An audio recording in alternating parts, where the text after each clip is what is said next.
Tan Malaka, hari ini kami butuh sosok sepertimu untuk memimpin kami di garis depan. Memimpin kami merebut kembali negeri ini dari para oligarki rakus, pejabat korup, dan masyarakat yang dibodohi dinasti politik, dogma agama, dan bahkan kultus individu. Kami mulai putus asa melihat negeri ini. Kami mulai letih dengan negeri ini. Kami mulai kehilangan harapan dengan negeri ini. Apakah kami boleh berharap Engkau hidup kembali, memimpin kami di garis depan untuk melawan ini semua? Meski kami tahu Engkau sang macan dari lembah Suliki yang tulang punggungmu tak pernah tunduk kepada siapapun, akan melahap kami yang selama ini diam diperbudak sistem demokrasi ala oligarki di negeri milik kami sendiri.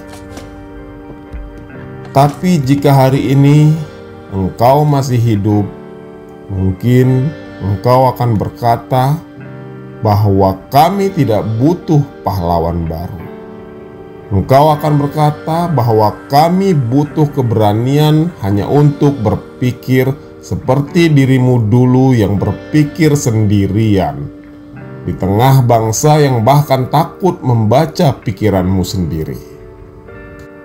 Jika Tan Malaka benar-benar hidup kembali hari ini, maka musuh pertamanya jelas bukan penjajah asing, tapi bangsanya sendiri yang takluk pada kekuasaan, tunduk pada uang, dan bangga menjadi budak demokrasi palsu.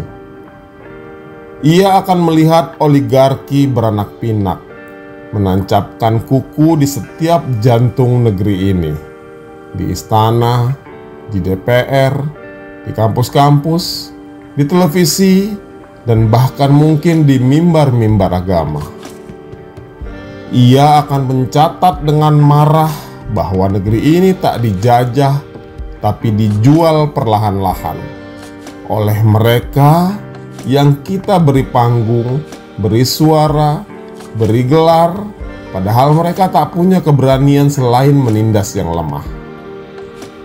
Ketika oligarki bahu-membahu dengan penguasa merampok tanah rakyat dengan dalih investasi masa depan, apa yang akan Tan Malaka lihat jika hari ini dia masih hidup?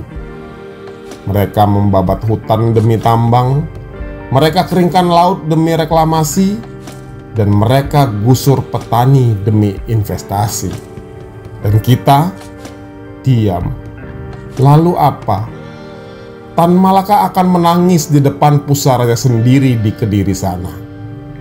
Jika Tan Malaka melihat rakyat hari ini, ia akan kecewa karena kita telah lupa cara berpikir.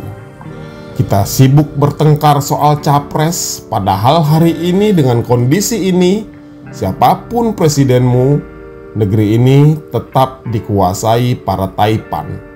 Kita ribut soal agama, padahal kitab suci pun berani mereka korupsi. Tan lalu akan berkata, kalian bukan bodoh, tapi kalian malas berpikir, dan itu lebih mematikan daripada peluru. Jika Tan Malaka masih hidup hari ini, dia akan memimpin perang, tapi bukan perang bersenjata, namun perang kesadaran. Perang melawan kebodohan yang diturunkan dari generasi ke generasi, melawan budaya tunduk, budaya tidak enakan, dan budaya asal ikut. Ia akan berteriak di tengah kampus yang dibungkam bahwa kalian adalah mahasiswa, bukan mesin fotokopi gelar. Belajarlah berpikir, bukan hanya menghafal. Tan kemudian akan berjalan ke pinggiran kota, melihat para buruh yang hidup dari utang ke utang, dan anak-anak makan dari nasi sisa semalam. Sementara para pejabatnya tidur di ranjang hotel yang satu malamnya bisa bayar biaya hidup satu keluarga sebulan. Dan jika Tan masih hidup hari ini, dia akan menangis bukan karena negeri ini miskin, tapi karena rakyatnya rela dikhianati, asal dibuai janji. Jika hari ini Tan Malaka masih hidup, ia akan berdiri di podium. Ia akan berdiri di jalanan yang retak, di dada yang sesak, dan di pikiran-pikiran yang mulai gelisah. Dan ia akan meninggalkan satu pesan terakhir. Revolusi sejati bukan dimulai dari senjata, tapi dari kesadaran bahwa kalian pantas hidup lebih dari ini. Jadi hari ini, jika kau merasa letih, marah, dan muak, bukan hanya karena harga beras atau pajak yang mencekik, tapi karena negeri ini tak pernah berpihak kepadamu, maka ingatlah, Tan Malaka sudah pernah mengatakannya puluhan tahun lalu. Selama alat produksi dikuasai oleh segelintir orang, selama rakyat dibodohi oleh dogma, dan selama kekayaan negeri dikendalikan oleh oligarki, maka republik ini belum selesai.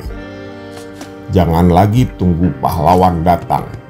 Jadilah manusia yang berani berpikir, karena di sanalah Tan Malaka hidup kembali di dalam kepalamu.